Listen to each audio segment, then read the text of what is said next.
Back now, this year in September will be 30 years since the assassination of Anton Lubowski, who was killed in front of his Windhoek home on the 12th of September 1989.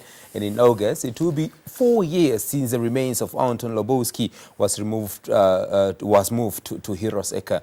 His son, Almo Lubowski, is a qualified lawyer and is in Windhoek at the moment and now joins us here on set. Good morning, Almo, and thank you so much for joining us. Good morning. Very well. Now, during the past 4 years, you have been a regular visitor to Namibia, and this is as part of those visits you were in research. You're with the research crew for the development of a drama series on the last days of the late Anton Lubowski, your father. Tell us more about the drama series. How is it evolving?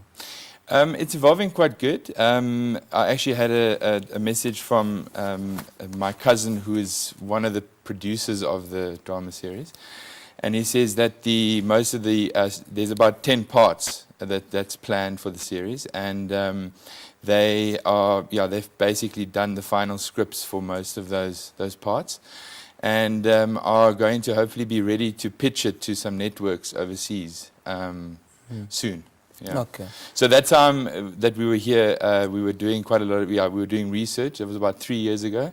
We're doing research to try and find in any of the archives, pictures, videos, any information, and talking to a couple of people that were around my father in the last days. Because at that time, we were not around in Windhoek. Yeah. Okay. Now, it's almost 30 years since that fateful day, and no one has been brought to book yet. Are we waiting justice to prevail? And you also quoted sometimes last year that you are probably waiting for, someone to confess from their deathbed. Yes. Yeah. It's a very difficult one. I mean, it is 30 years. We've gotten various different versions of why perhaps it hasn't been brought to book. In South Africa, the National Prosecuting Authority did in fact say that they had closed the case because in South Africa they possibly would only be able to have a charge for conspiracy because the planning perhaps took place in South Africa, but the murder was committed or the assassination was committed in Namibia. So they, after 20 years, said that they had closed it because the murder would never be prosecuted. Murder obviously doesn't prescribe, so anyone would be able to be brought to book in Namibia at any point. But yes, it's a difficult one, and the reason I say Deathbed Confession is probably because I think some kind of new evidence probably needs to be brought forward. Someone needs to bring to light something that hasn't been known before. According to what we've been told, is what is available is not enough evidence to actually prosecute someone. Yeah. Okay, but now to you as a person, Almo, you are a qualified lawyer and also a financial planner. Yes. Did you get some inspiration from your father? I suppose I did. I mean, I did consider a couple of other options, but in some of the career guidance, law did come up as well. And I did study law. I then went on to also qualify in financial planning as a certified financial planner. It's a lot. I think both those disciplines help in assisting other people. I mean, that's one of the main things I like to do is try and help people make sense of their businesses, their small businesses. I'm quite passionate about small business. And individuals, in terms of their financial education and financial well-being. There's a lot of things that aren't taught at school, and that's one of the main things that I try and be involved in, where I can assist people in getting clarity with regards to legal issues and with regards to their financial issues. Where are you based at the moment? Or are you globe-trotting? Yeah, I think these days one can be a global citizen, so one doesn't need to be based anywhere. But no, I'm mostly based in Cape Town. But as you've pointed out already, I'm coming back quite regularly to Namibia and looking into a couple of opportunities here that I think would assist in bettering Namibians' lives. Were you born in Namibia? Yes, Windhoek. Okay, good. Yes, All right. yes. Now, you live your life based on 6 principles, and if I can just, among them is patience and bring happiness to others and listen first before speaking. Talk to us about this and the need to be listening. Yeah, those 6 principles I kind of wrote down. I don't necessarily always remember them directly as 6 principles, but listen first, speak last is one that I think also stood out for me, and it's actually I think something that Nelson Mandela said at some point. But I think if you want to add value to a conversation or to an interaction with another person, before you know before you say something, it's to listen to what their concerns are, to listen to what is on their mind. And then you can really add value to a conversation. So, you know, rather than going into speaking into any engagement, business, personal, if you actually listen to what that person is you know, what their concern is at that point, you know, you can add value to the conversation much easier if you know what's on their mind. Okay. You're also an author of a book that is titled "It's Time to Fire Your Financial Planner." Yeah. And this has raised a lot of eyebrows. Let's talk to us about. So it's basically just it's a small short ebook, which I put out for free, that people can download on my website. And what it was really about is that when it comes to financial advice, financial education, the industry that perpetuates that is really just often selling products, and which is fine. Products are needed. Savings products, insurance products are all needed in someone's portfolio. But if they are not, if you're not actually assisting that person in really going from point A to B, there's no value being added. So what I try to do in the book is really just give some tips for people on how to create their own financial plan. What are things that you need to look at? How, you know, things like budgeting, things like looking at your net worth. You know, how do you save better? What can you do? And some tips and hints, because I don't think a lot of financial advisors that do call them. I mean, I don't want to single out everyone, but there are very good financial advisors and planners out there. But if they're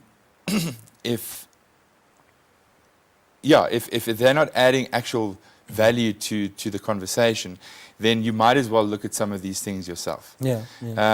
But after that, once you're empowered in some way, you can go and seek the help of a professional, someone that is actually well qualified and that can guide you further. But I also think comparisons for you and all those. Yeah. Okay. But I think that people need to take their own financial situation also, you know, into their own hands. So empower yourself first, and then seek some assistance. So that's what the book tried to do, or it's a short ebook, 30 pages.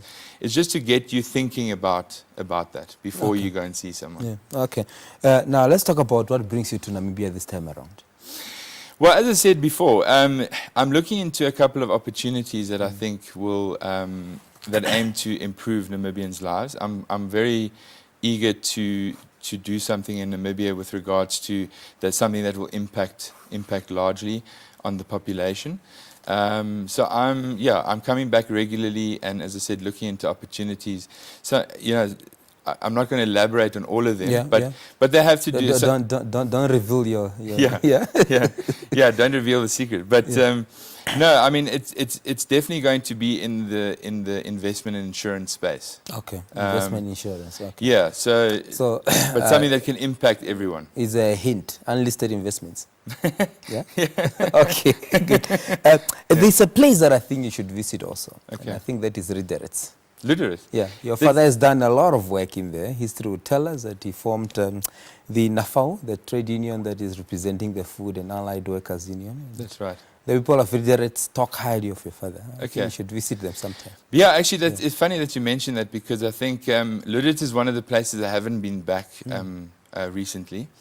My grandparents from my mother's side used to stay there. Yeah. But my grandmother, who's one of the only grandparents I have that's left, apart from my father's father, but he's got dementia, unfortunately. But she lives in Swakop. So when I come to Namibia, it's usually Windhoek or Swakop. But yes, I think I'd like to go back to Lüderitz. Okay, good. And final question. Do you think justice will really prevail in your father's case?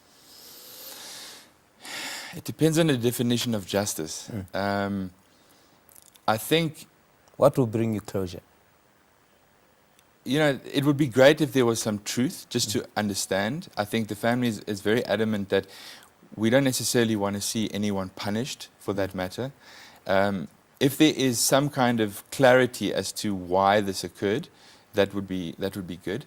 But I think the other justice is for people in Namibia, be it private sector, be it government, to open their doors when we knock. Because I think if we can carry on and work on some of the things that my father started and had envisioned for Namibia, if we get the opportunity to take that forward, that would obviously help quite a bit. And I think that would bring some justice. If we can see his legacy stay alive, especially in Namibia, and it's part of what I'm trying to do. So I think some justice for me would be if government and private sector doors can open when we're knocking. Okay, good. And the drama series, when do we expect it to be airing? And yeah, so it's not very much in our hands. As I said, we gave the opportunity to one of my cousins, and he's got quite a good team of people that are looking at this. They're obviously doing this on a spec basis. You know, they're trying to hopefully pitch it to a network at some point. So, you know, they're doing this as something on the side of them trying to also, you know, earn a living. But yes, I think in the next, hopefully this year, we will know whether if someone's interested in producing it and putting the funds into actually producing the series. But definitely we'll keep everyone informed of the progress. Okay, no, thank you so much, and all the best with a stay in Windhoek. Thank you for having me. Great. Thank you for the questions. Sure. There you have it. I was in conversation with Almo Lubowski, the son of the late Anton Lubowski, talking to us about his father's legacy and a documentary that they are also doing on the last days of his father, and also telling us about what brings him to Namibia this time around. Gentlemen, we'll continue after this short break. Stay tuned.